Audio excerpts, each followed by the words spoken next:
What's next? This is a question we're all having to ask and answer more frequently. I'm Jenny Blake, your host of the Pivot Podcast and author of Pivot, The Only Move That Matters Is Your Next One. For show notes from this episode, visit pivotmethod.com/podcast. If change is the only constant, then let's get better at it. Here we go.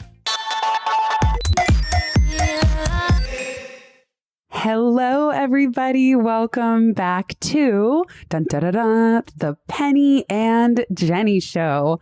I am here with my dear friend and podcast collaborator, Penney Pierce.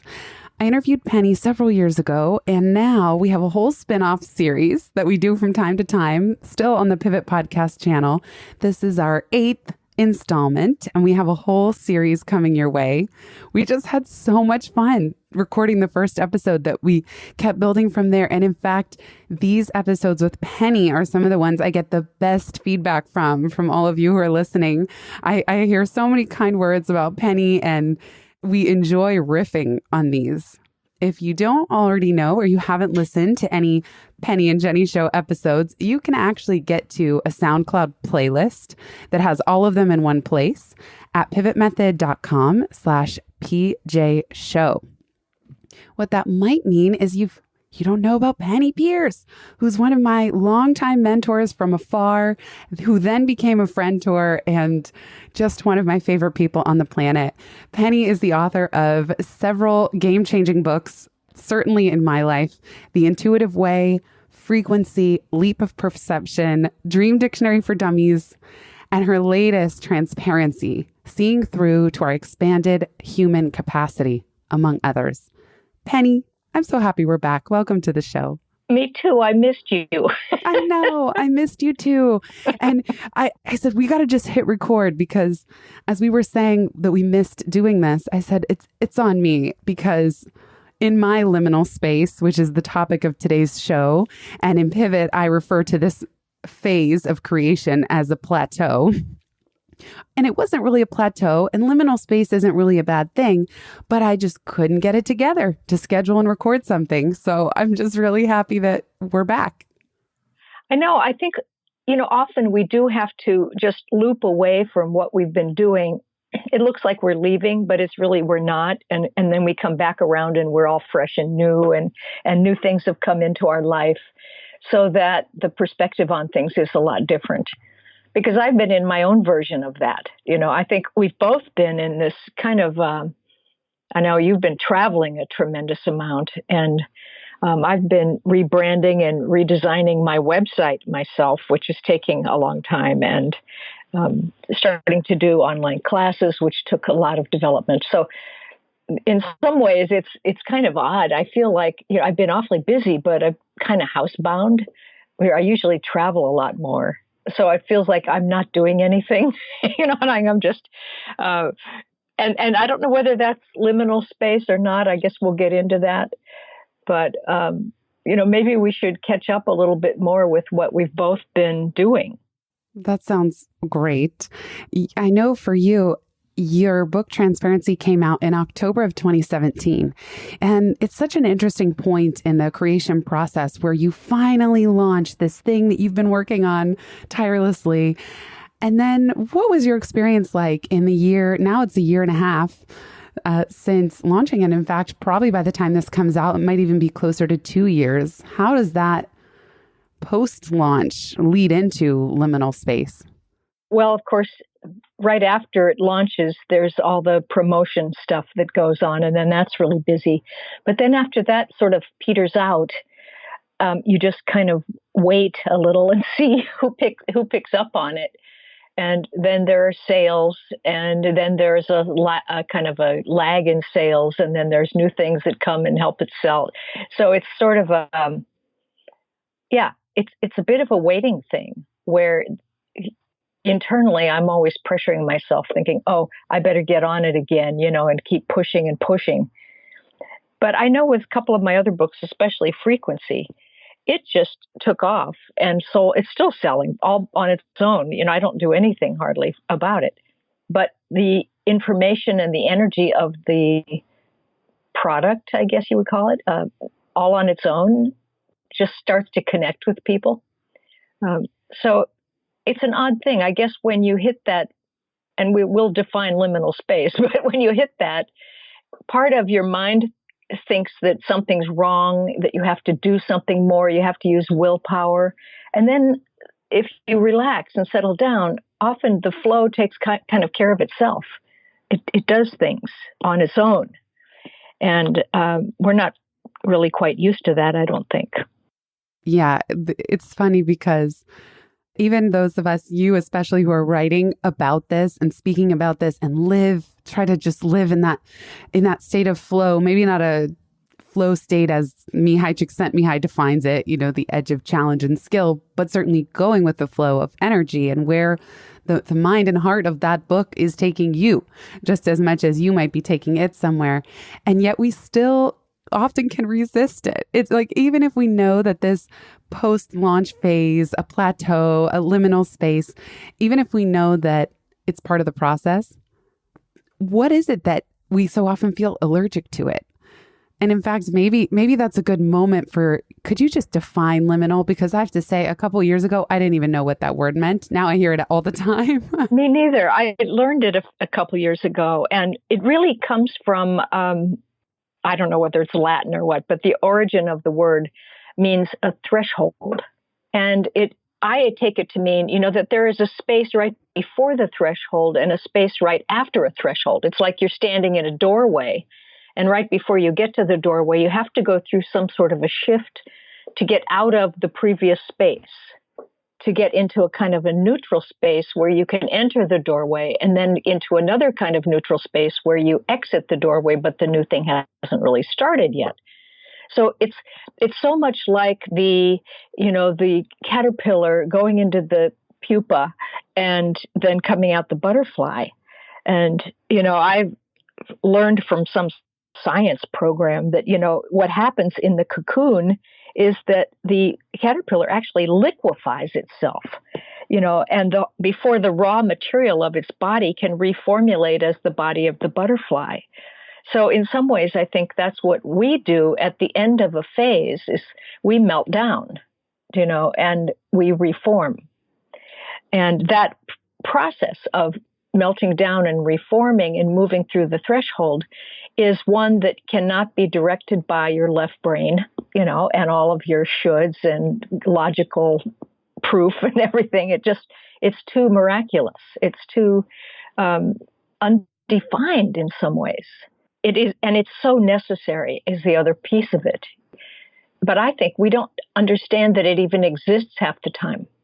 That how important it is to actually have a conscious time where we allow ourselves to be repatterned. We let go of the old pattern, which may be limiting us, move into open space and the imaginal realm or whatever, unified field or whatever we want to call it. Breathe for a while, relax, and noodle around, and then allow somehow that non-physical realm helps us get new information or a new pattern to what is going to motivate us. And then somehow those butterfly particles come together in the new body, So liminal is, to me, it's like a really magical experience. But as you said, it's also scary.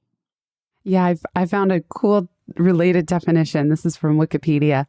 In anthropology, liminality is the quality of ambiguity or disorientation that occurs in the middle stage of a rite of passage, when participants no longer hold their pre-ritual status, but have not yet begun the transition to the status they will hold when the rite is complete. It's just like the butterfly metaphor that you just so beautifully shared.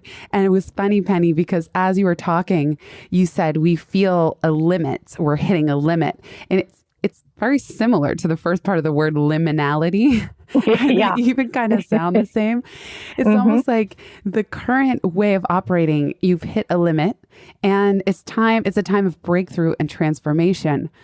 I know for me, part of the reason that it seems to grate against what my mind thinks I should be doing, keyword should there, and keyword mind, is that Our society is not at all set up in a way to honor liminality.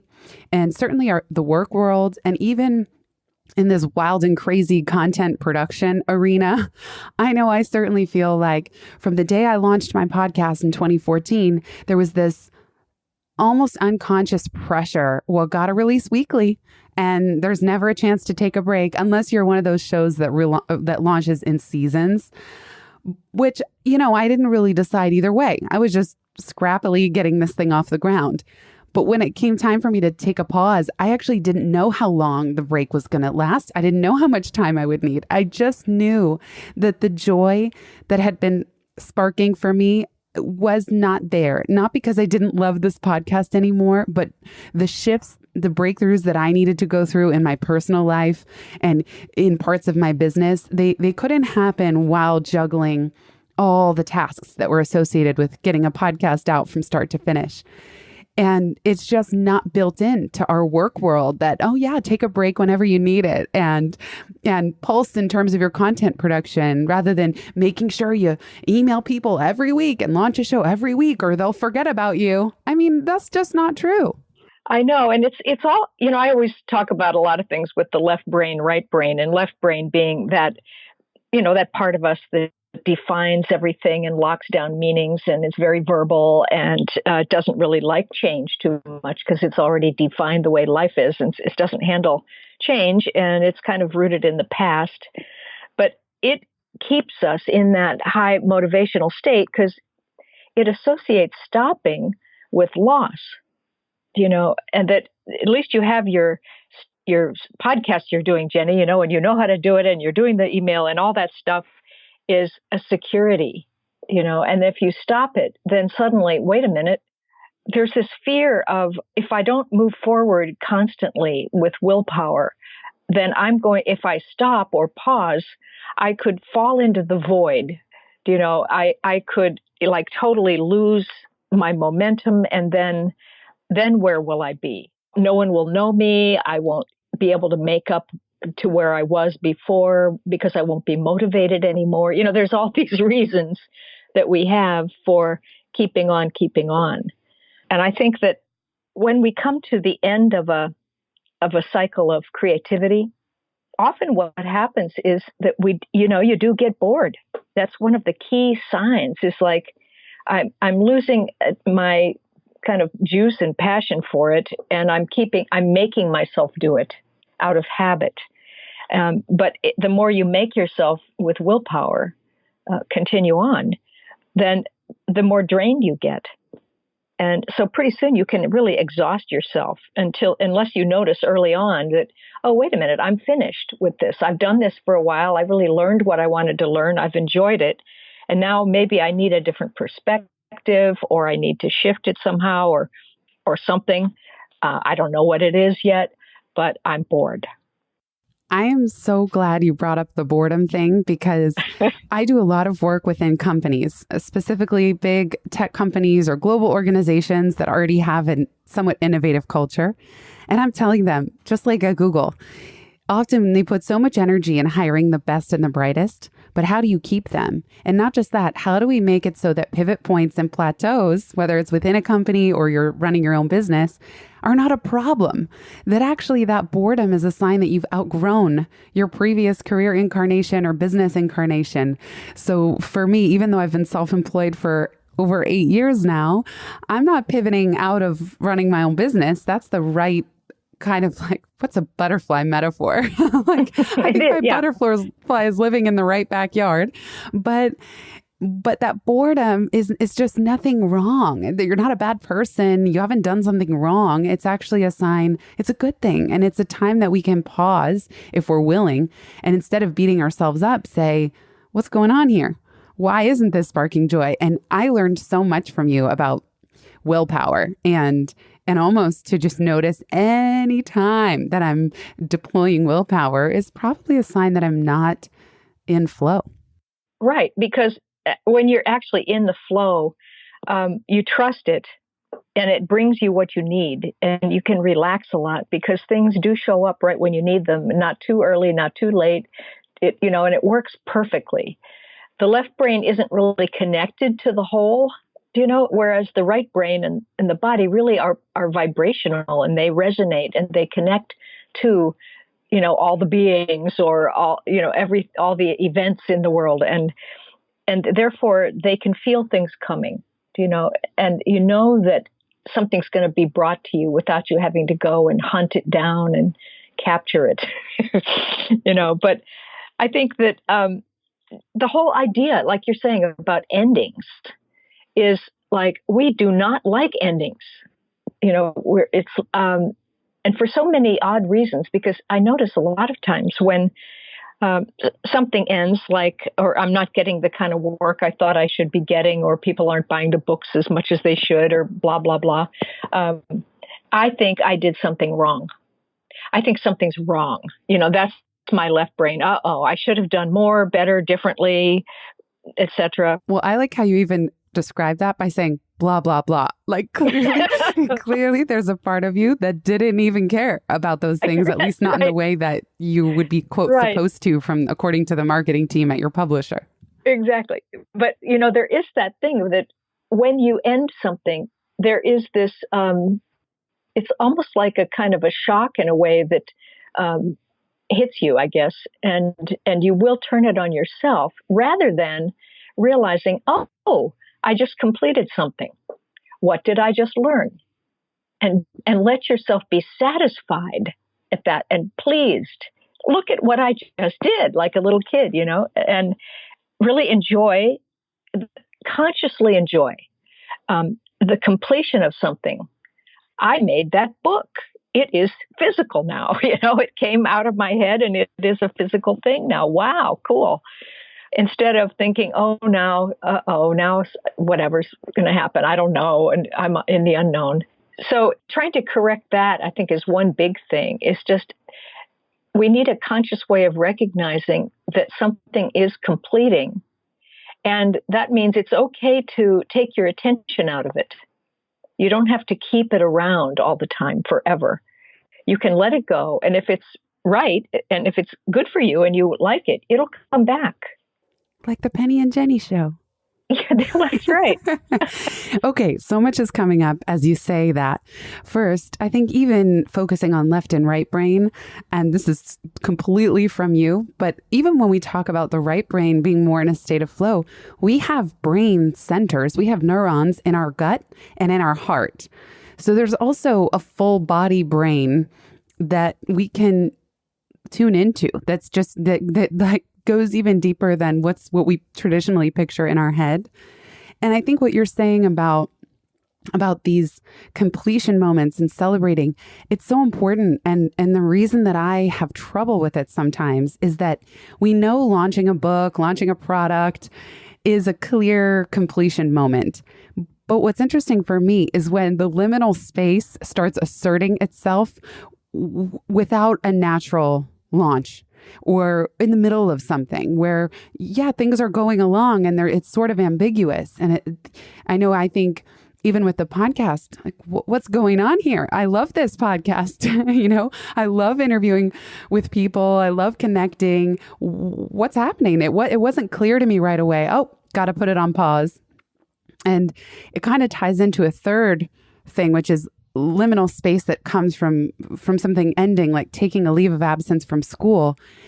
That was a very different situation. It was almost a parallel process of liminal space, because although publicly I wasn't producing anything, I was having a complete business renaissance. As soon as I paused school and took a leave, I just got so much energy back. Not only did I get time back, but I started, and I affectionately dub it JB 3.0, even Momentum 3.0. We're totally revamping it behind the scenes. I've added new people to my team. And I've been reading business books again for the first time in, 5 years. I have not felt the need to just do a deep dive on business structure and business systems.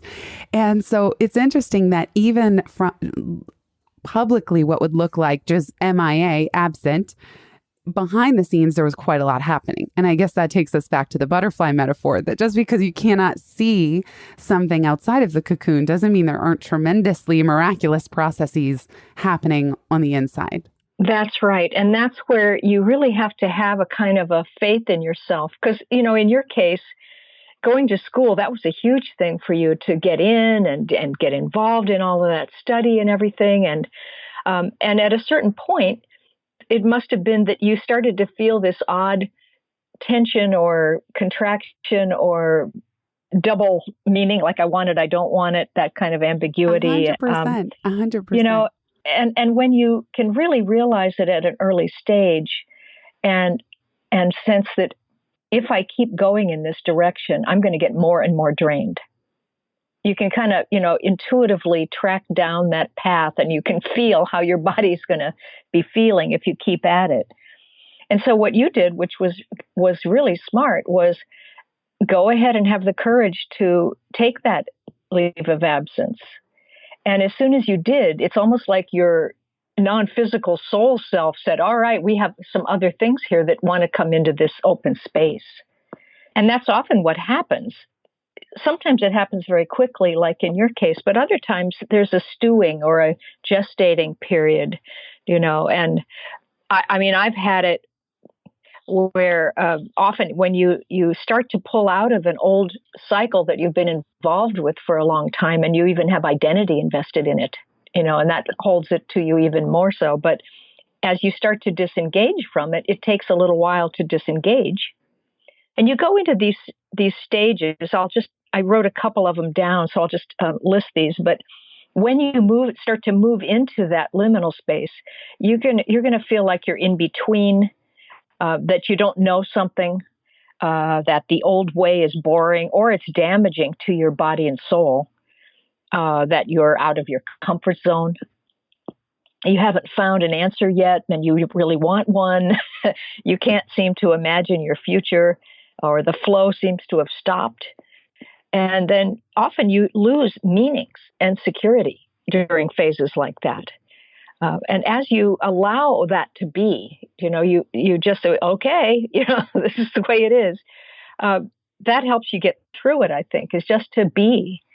But of course, your left brain, which wants meanings, will often go quite nuts during this undefined stage. Because, it wants to know what to do, what to emphasize. Let's plan for something. Let's figure something out. It doesn't tolerate that anxiety and ambiguity at all. So it will tend to, at that point, often, if you resist being, you'll go almost like into an opposite thing, like a real distraction thing, that the left brain will throw you into stuff like irritability and reactionary behaviors and panic, avoidance, addiction, manic activity, or numbness and depression, just to have something to do. You might even get some kind of trauma or drama or accident or illness. It's just something to do so that you don't have to face, the void. It's the avoiding the void. Mm-hmm. You wrote this great piece on the importance of endings and the in-between, and we will share it as a bonus for this episode. So real quick, in case you want the show notes and the transcript, you'll just go to pivotmethod.com/124, pivotmethod.com/124. I'll link to Penny's article and this great guide on intuition and ultrasensitivity of how do you know? What does your body tell you? But in this article, Penny wrote, avoidance is a key word here. A-void. Brilliant. Basically, it means to resist emptiness. Stay away from the void. So often we try to leap over the imagined chasm of nothingness to a new involvement. For most of us, endings are choppy, disruptive experiences that we invest very little true attention in. And you mentioned, Penny, my choice to leave school and go on leave happened pretty quickly, but I actually see it as a muscle that you nailed it. I was starting to feel this tension, both tension with my time. It was getting very challenging to do my schoolwork and keep my business running. Not to mention, I had stopped working out, meditating, seeing friends. I had already moved a lot of that. That's not sustainable to put the rest of my life on hold. But increasingly, I was leaving the day of school days. I tried to stack my classes and I was drained. And whenever I was reading and doing homework, I was energized. But at the end of the school day, I was coming home really drained. And there was almost a culture clash of my energy and the energy of the school, and at least the classes I was in, that was very odd. And I couldn't quite put my finger on it. I wasn't sure what to do. Business was starting to pick up. I was starting to gain momentum that I had been building for 10 years. And so knowing this, talking with you, reading your work, and even incorporating some of Tosha Silver's work, there came a day where I just said, I don't know what to do here. Show me what to do, universe. And I kind of just said, I throw my hands up. I don't know what to do here. I need some guidance. Within 24 hours, I had 5 new training dates requested from 2 of my biggest corporate clients. 5, 2 people had emailed and said, Jenny, we want to book you for this, and this, and this, 2 series. And, many of those training dates were happening during the semester. So I already had one teacher, talk about resistance. I already had one teacher who was saying, no, you can't miss more than 1 class, which I had already missed. So I didn't do a good job either. Bottom line is, all the signals were saying there's not a fit here. There's a clash. But of course, making the decision to leave, I still felt bad. I still felt like, oh no, but so many people were excited that I was going and I was excited. And it's not like me to leave something halfway through the semester even. I did 6 weeks of work that just won't be counted toward anything except my own edification, and just dropping a master's halfway through. It's weird because leaving something incomplete is really not part of my identity. My mom always raised me to finish the season. If I ever wanted to quit a sports team or a dance class, she always said, you don't have to do it next year, but you got to finish what you started and what you committed to this year. But I like that, Jenny. I think that in some ways, it's a different kind of pivot. It's okay when, I think we do this. We place ourselves into situations to test some idea that we have unconsciously in ourselves. Like, for instance, you may have gone back into that school model, which is very structured and left-brained and hierarchical and academic, because part of your mind thought that was the way to go, or that was something important to have. But that's not who you are. That's not the way you actually succeed in this world today. You're more self-motivated than that. So it's like, I think you went into it to feel it out and see, how is it now? Do I like it now? Is this going to be the thing? And then go, nope, this isn't it. Well, yeah, or either it's not it or it's not now, but either way, it's not now. And you're so right. I had not considered that it's this layering. I talk a lot about think of your career like a smartphone. And there's an old operating system that's the school model and even the corporate model. And it just doesn't fit. I don't think it fits me, my body, my business, my energy, or where we're heading as a society, to be honest. Right. It's exhausting. And it's too slow. It's too slow. It's too structured. It's too hierarchical. It's too much based on willpower and shoulds and sort of forcing things. And I just love your connection there, that there's almost a new operating system that had taken over. And in fact, when I said I was going to school, I said, I'm putting myself in the path of pivot. I don't have an end goal. I don't know where it's going to take me. And even now, a couple months, having been on leave, and I'm going to stay on leave in the fall, as in I'm already deferring my leave. I still don't know what was the point of school. I learned so many things, and it definitely expanded my scope around all kinds of insights, not only about religion, about Christianity, about Buddhism, about the social justice world and what that's like. I mean, many different things, but on the whole and how it relates to the rest of my business, I still have no clue. I just know I'm not meant to be there right now. But, each one of those things that you just mentioned could be like a seed, that each one in time, it sends down roots and it grows and it starts to give you associated ideas from the traditional way, that each one is kind of like a little, the way a pearl grows from a disturbance in the shell, that there's something there that each one of those things is going to expand out into your own kind of expanded thinking, if that makes sense.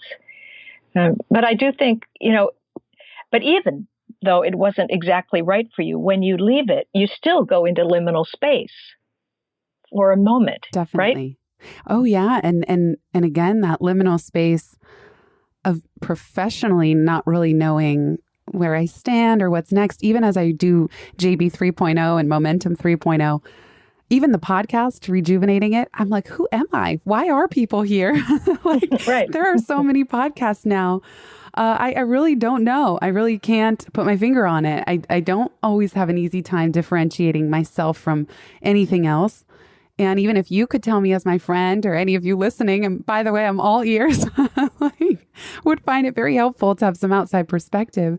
But it's like, we can't always know it about ourselves, even if it seems obvious to others.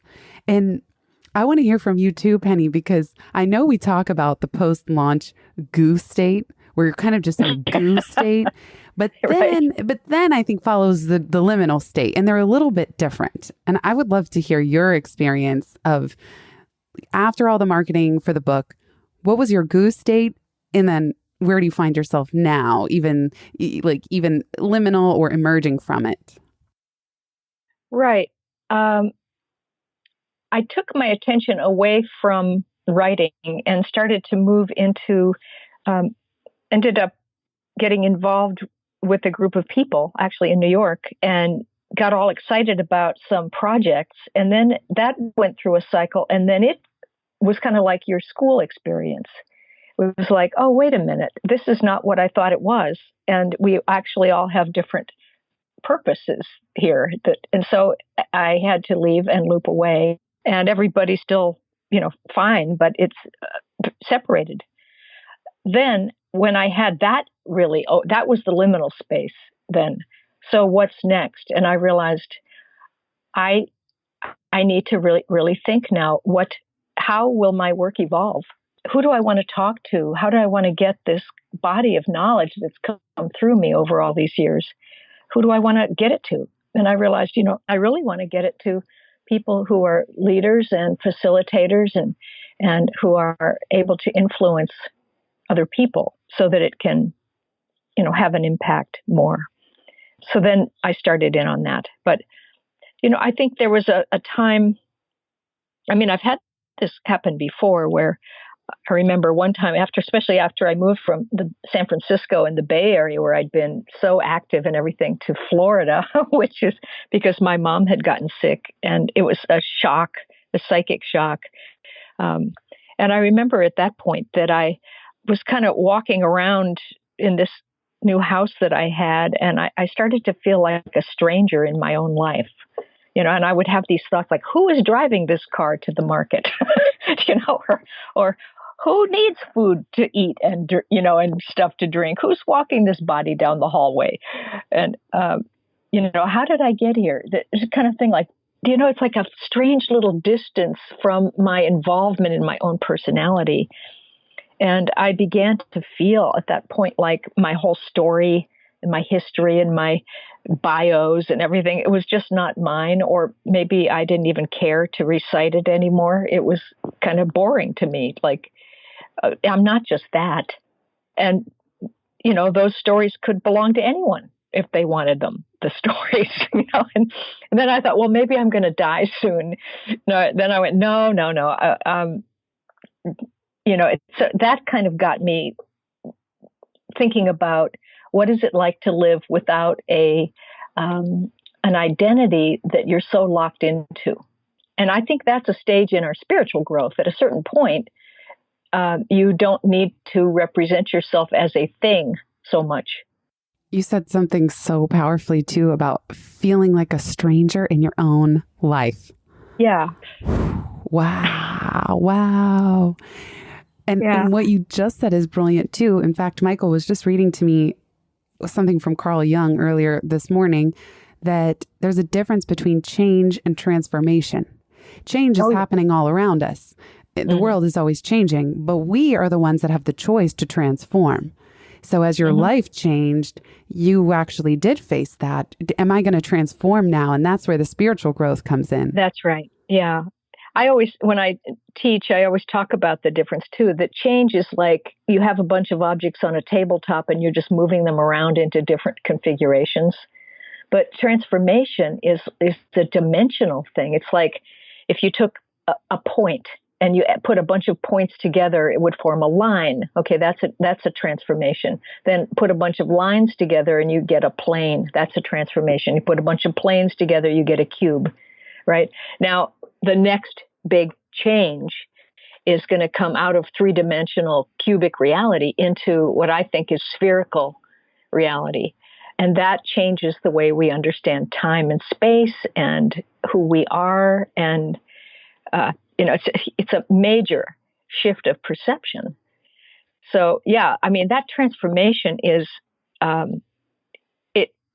people have done it throughout time, certainly monks and spiritual people, but it's not common, and that's what's actually pretty fascinating to me.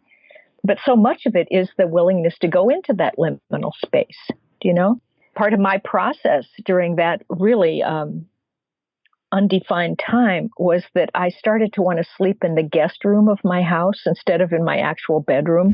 Really? So I went in there and I was telling friends, I'm a guest in my own life, and I kind of enjoyed feeling like I was visiting this new place and perspective, that I was sort of opening to an up and coming life. But I let myself explore that. Like I didn't really belong, but I was, being a guest is an interesting consciousness. And then, I just let it be. And things started to gradually show up again. And people, invited me places to do things. And then I got ideas for a new book, and everything starts to roll again, and maybe that's the other side of the threshold, that reemergence. I'm so glad that you started to talk about how. I think that's really important for us to touch on is practically, tactically, what do we actually do when you feel like a stranger in your own life? And one thing I heard you say is just changing your environment or making sort of sleeping in the guest room, things that do switch things up a little bit. And before we get to that, because I really do want us to come back to that, very, very practical advice, you mentioned spherical perception. And I heard you give a talk at the assemblage. I was very happy to see you in person, where you drew the most amazing donut diagram on the board about the difference between typical manifestation techniques and mindset, what we see out there in the world, versus everything being here and now in your reality. Can you please enlighten listeners about the difference between spherical perception and the donut hole? Well, actually, what we're delineating between is linear perception and spherical perception. So I think the illustration I had was that there's like a donut and a donut hole, and that's actually the old kind of linear perception, where in the center of the donut, which is where you and your soul actually exist and you create your life, if you project your attention out into the outer world, that we have this idea that there's an outer world that's separate from us. And if you are always putting your mind out there into the future or the past or somebody else's reality or some fictitious reality or whatever, then you're not in the center and you can't feel your guidance. You can't feel your connection to your own self and the soul, yourself as soul, or yourself as connected to the whole unified field, to the whole collective consciousness. And then you start to feel hollow and your life becomes like a donut around you, And so where you actually exist is in this imaginary hollow center.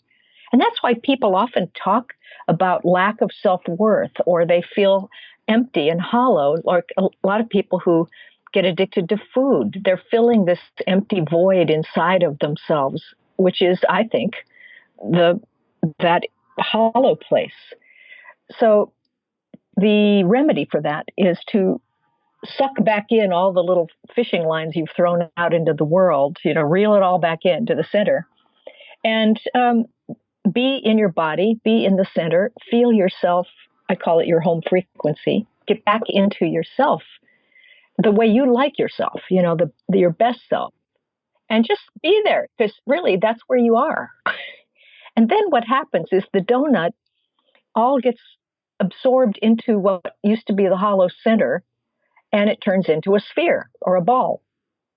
And now there's nothing outside of you, because the ball expands and contracts. It's like it's an imaginary boundary. It's not really a line between you and anything. It's just your mind taking different focal lengths, but really there's never anything outside of you from then on.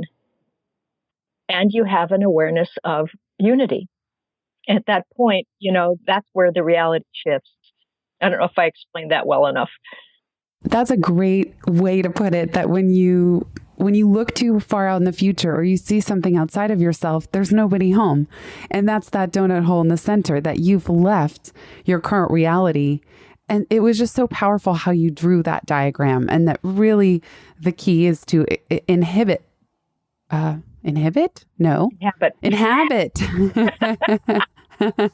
Inhabit, not inhibit, where we currently are. Yeah. But also, Jenny, that is not liminal space. When you vacate. Oh, right. When you vacate out of the center of yourself through projection, that is really probably the only void that there actually is. It's like a strange imagined void, because once you come back to yourself, it's full again.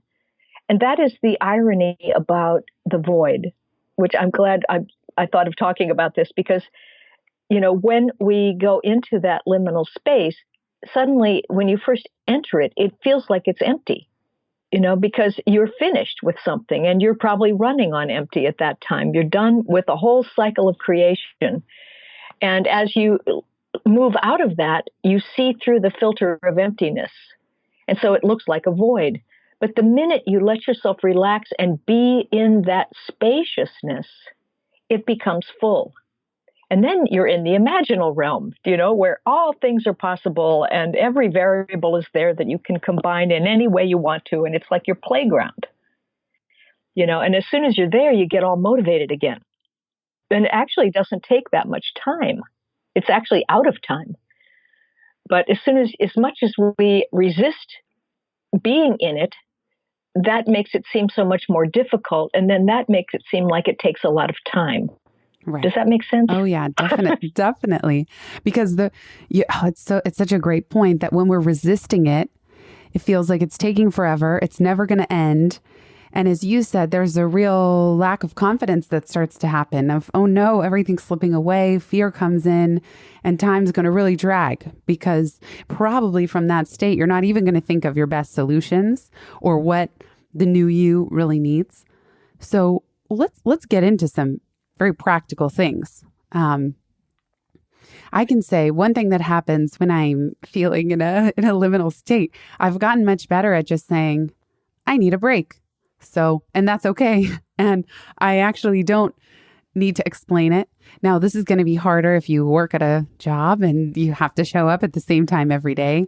But there's also no reason you can't plan your own staycation coming up if you have the vacation days. But I do think it's important just to acknowledge that, oh, something is happening here. There's a Rilke quote that a new thing has entered upon you and you don't yet know what it is. I'm paraphrasing, but that's the thing. So you don't have to know what it is to just say, this is here. Oh, here it is, that plateau or that liminal state.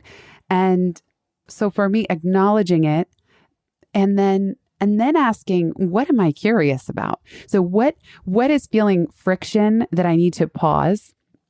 Like the podcast, even if it's not a judgment on the podcast, it's just something about the way I was approaching it. And now, many months later, I know what it is. I didn't have systems that were going to support me in not feeling tired. A podcast, every single episode has 30 micro steps attached to it. It's a lot of work. They're like these little avocados, they're like a lot of effort just to get one avocado, and then it's delicious and you're so happy that you have it. And hopefully avocados. Yeah. But part of it is what you're saying is when we start to enter liminal space, I think the left brain immediately starts to think, how do I get through it? Right? And the thing is, the left brain can't do a thing about liminal space except let go and just, surrender a little bit. And then when you're in it and you let yourself be in it, it becomes like a magnet for whatever you need to know next. Like you said, the new thing is upon you. And it might be that something that's in the way, some fear, some old habit that is interfering with your progress has to come up. And you face it and clear it. Or it could be that you start to have a sense of a new vision for your life, or a real sense of yourself, that feeling of yourself without definitions on it, just really enjoying yourself or loving the way your own energy feels or something, and just like a little kid being full of yourself. But you have to then trust the fact that liminal space itself is, it has a sanity to it. It knows what needs to happen next. It's like all the little particles of the melted, caterpillar somehow know how to recombine themselves into the butterfly. And that's amazing. How do they know where to go and what to do? But that's the same with us. There's an innate intelligence in this state itself that we can, totally trust. And it does require patience, but patience not to get through it, but more like presence, to go into each moment and engage with each moment and feel into what is coming in each moment, so that you keep yourself in a state of sort of enjoyment. That enjoyment piece is so crucial because it's so easy to, again, reject the liminal space. But you mentioned something about maybe you need to drop old patterns or old behaviors. And it's true. There really is an evolution, a transformation, but you're meant to enjoy it. I really believe that. I really think if we can shift our perspective, we can say, wow, what's happening here? And when I give myself permission to say, what am I curious about right now? What am I being drawn toward? As you said, that the liminal space has an intelligence all its own. Then for me, I went down a major learning rabbit hole. I couldn't get enough of a certain type of business book, podcasts. I was even getting book ideas, articles ideas. My brain, my creative energy, actually, my creative self was totally reactivated. It just wasn't in a production state. I think there is this time of listening, connecting, channeling, following the energy, following curiosity, absorbing. It's almost, I see it as I think in the early section of a liminal phase, you got to rest. You really need true permission to do nothing at all. That's really what we're calling the goo state. You have totally dissolved, or you're coming down off of something, and that's it. You might need to stay home and watch Netflix all day. But then there's a natural energy that starts to return. And what is that? And what would it look like to meet that energy where it is instead of forcing it to be something else? And I experienced that even in terms of exercise. I had stopped my regular classes. I moved. So all my regular yoga and Pilates studios are now very far away. And I just gave myself permission. You know what? If I do a 15-minute class or 15-minute self-practice, that's enough. And I just needed to give myself that permission. And I even set a goal, 2 15-minute blocks a day, because, okay, that's a little harder to kind of turn down. And maybe I'd look forward to it more if I didn't see it as this big looming to do. Yeah, I think there is something in it about letting yourself, when you enter it, going into more of a right brain kind of state where there are no goals. There's just a sense of one thing emerging or arising in the moment that you notice what you notice. You're allowing yourself to go from one noticing to the next noticing to the next noticing, and without right and wrong or judgment or all the left brain's way of categorizing things. And in a way that gets you a little bit out of the to-do list and that sort of pressurized state, and it allows you to start to feel your life process And when you're open into that, I think that the benefits of it are that you learn to trust the flow and you trust your own evolution process. And you become more comfortable being with the moment as it is, not trying to enforce a change. And if you're more into paying attention, like putting attention on and into things so that you penetrate and feeling into your experience. I mean, this is the work at hand. It's not so much mental work as it is, I don't know what you would call that. It is mental, I guess, but it's more experiential. And then the waiting, because the left brain always feels like, I'm waiting for this to be over. Then it doesn't cause impatience. You don't even think there's a future thing. It's now. And now is fun. Being quiet doesn't feel like the void anymore. And the whole openness or the spaciousness that you're getting into, all that potential, it's really pleasurable. And as soon as you get filled up, my gosh, there you are on a new cycle of activity and new ideas and new curiosities, and off you go. It's just stay in it. Don't project again. Stay with what's happening. And nothing's ever empty. Not really. Part of what allows me to stay in it is what we touched on earlier, is questioning assumptions. Because I think sometimes a lot of the resistance that comes from this liminal state, and it may even come from other people. What are you doing? What are you up to? What's next? And you're what do you answer? I'm in the now, and the now is fun, which I love that line, Penny. But it's questioning assumptions. It's, well, what happens if I pause something, or I don't mail the newsletter this week or this month or even this year? What happens? And maybe there is some downside. I'm not saying there's never any consequences, but is it permanent? Is it that big of a deal? There was a kind of thought exercise, and I forget who originated it. It's been quoted many times, but how much will this matter in 10 minutes, 10 months, and 10 years?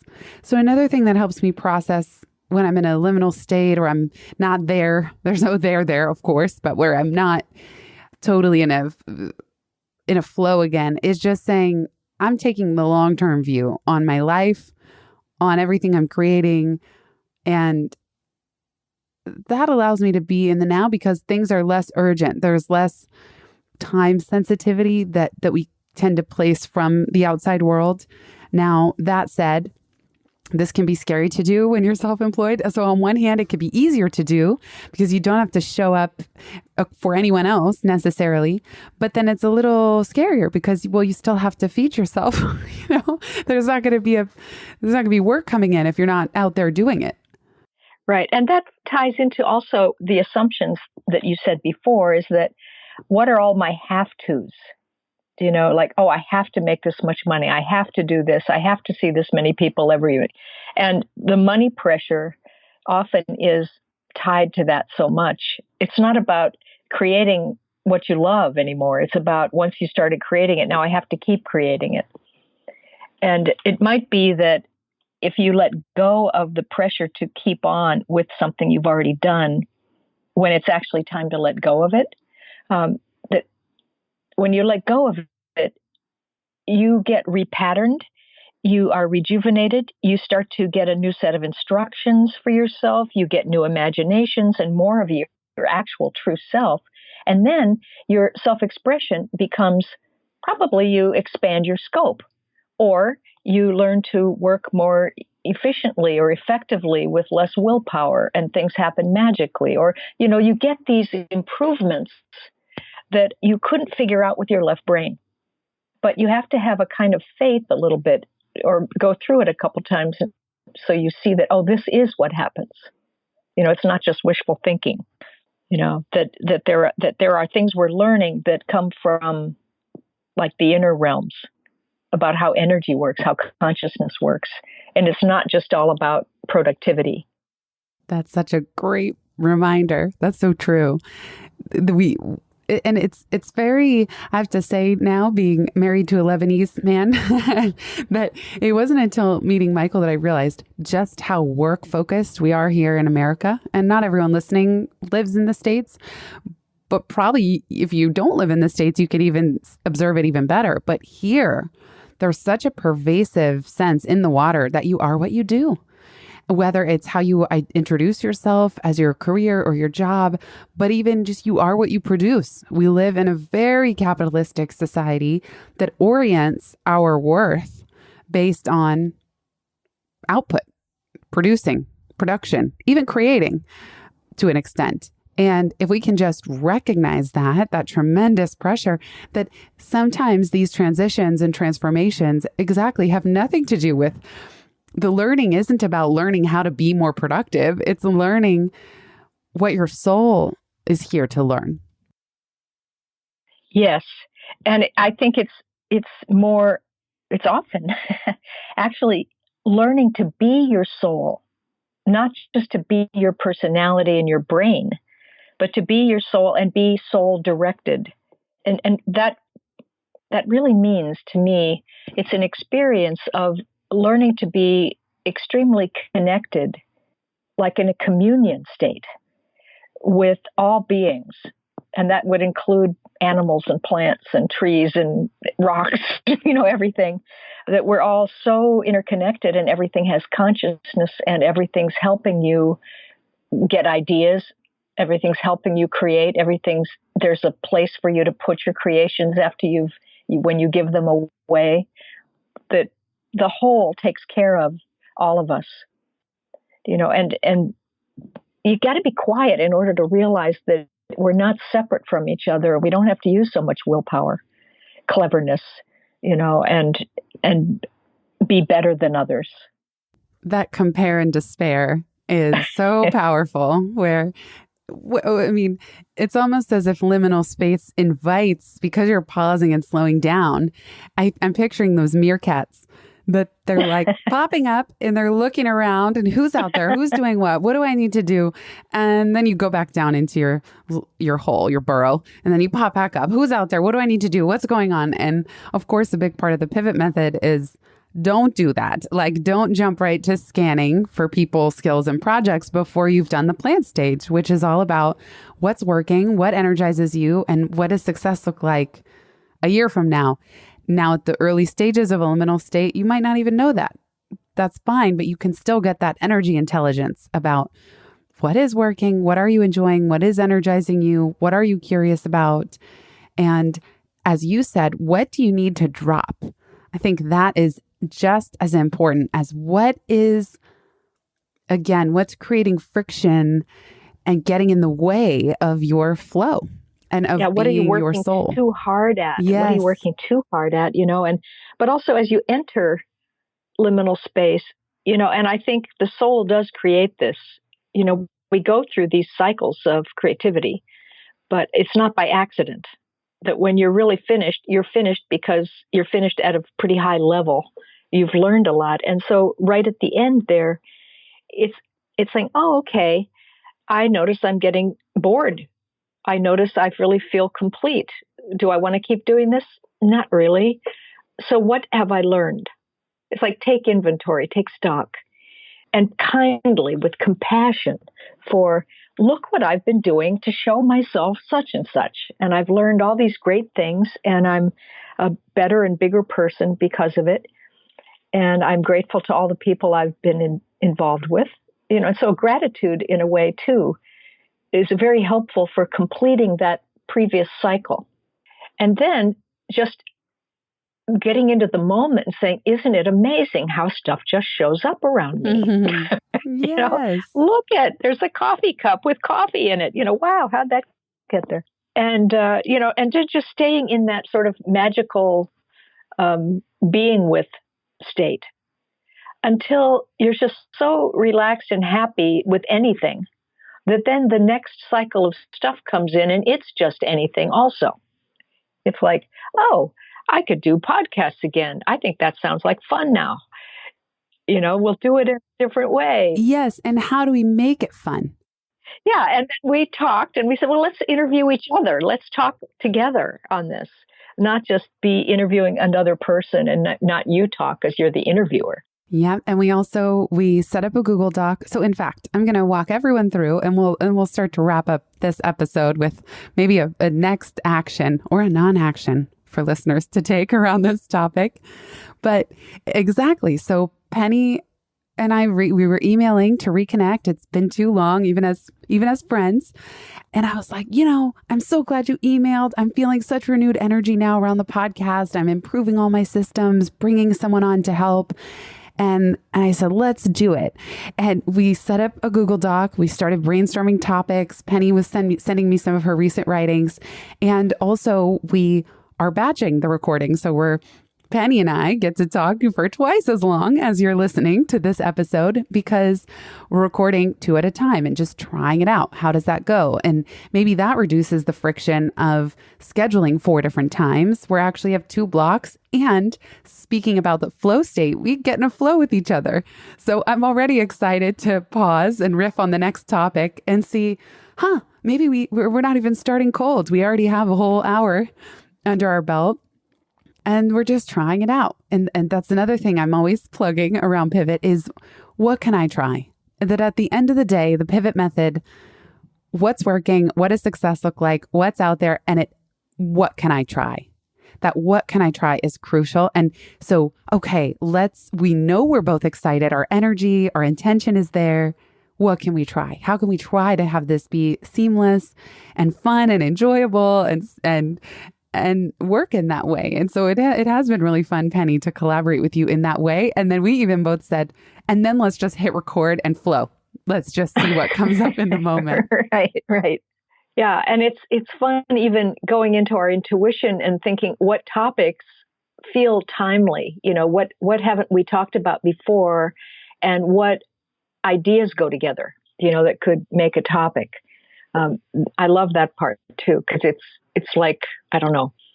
I remember as a kid, I always used to make mixtures in the kitchen with, put ketchup and mustard and like whatever all I could find in the refrigerator together. It's somewhat related to that. Well, I can only ever talk about what's fresh. And we were saying this before we hit record.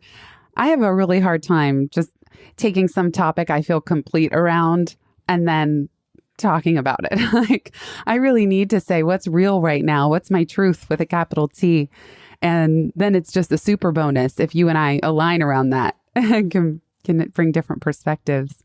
So Penny, let's end this one here and this is a teaser for everyone listening that we have more to follow in this series, this next batch of the Penny and Jenny show. Before we wrap up, Penny, what's one question or reflection or action, which is a funny word for this topic, but that you would have listeners try when they're done listening to this episode? The word that comes to my mind is self-entertainment. I'm not sure. It's almost like if you can just stay in the moment, no matter what's happening, even if you're irritated, and then notice that you're actually entertaining yourself somehow, that you could make it funny, you could make it interesting, you could make it enjoyable, you could learn something, you could reframe it, you could do whatever you like to do that entertains you, but that gets you involved in the moment. I'm going to build on that. And my question will be, what are you wildly curious about? What are you daydreaming about? My friend Neil would say, what is your Saturday morning test? Just tune into that. And what, for me, I get excited and it goes in waves. What types of podcast episodes are you the most excited when they come into your queue? What kinds of books are piling up on your Amazon wish list? Even if it has nothing to do with what you're currently doing or the current version of your life or business. And on that note, if you want an amazing handout from Penny from this episode, it has 33 questions to ask yourself about intuition and ultra sensitivity. It's called How Do You Know? And I'm going to bundle that with Penny's recent article that we referenced on liminal space. You can grab that at pivotmethod.com/124. That's also where you can find a full transcript for this episode, pivotmethod.com/124. And we want to hear from you. Like I said, these have been some of the most well-received episodes. And maybe Penny and I don't even know 100% why. I mean, I think we can have a guest. We both really enjoy each other in these topics. But if you want to ask us a question, we're really interested to do a listener Q&A episode where you'll submit a short voice recording at pivotmethod.com/ask. And then we'll collect. When we get critical mass, we'll roll them into an episode, and Penny and I will play your question on the air, and we'll then answer it and riff on those topics together. So again, all the resources from this show are at pivotmethod.com/124. And you can submit a question for us at pivotmethod.com/ask. And finally, last but not least, you can also hear the full Penny and Jenny Show series either on SoundCloud or go to pivotmethod.com/PJ Show. Penny, what a joy. Exactly. Exactly. So great to be here. We are going to sign off for now and keep an eye out or an ear out for our next installment in the Penny and Jenny Show coming soon.